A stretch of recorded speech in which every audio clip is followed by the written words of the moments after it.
We are now going to move on to the upper school portion of our program. And our first contestant, representing Middlebridge School in Narragansett, Rhode Island, is Carter Hubert.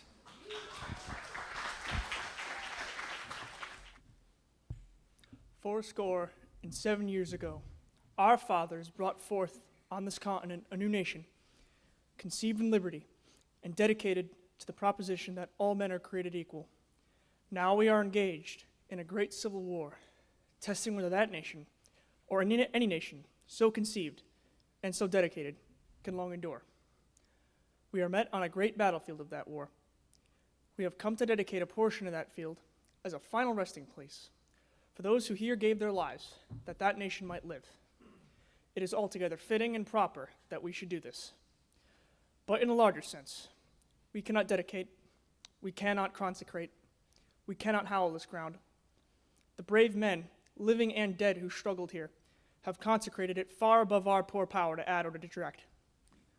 The world will little note nor long remember what we say here, but it can never forget what they did here. It is for us, the living rather, to be dedicated here to the unfinished work which they who fought here have thus far so nobly advanced.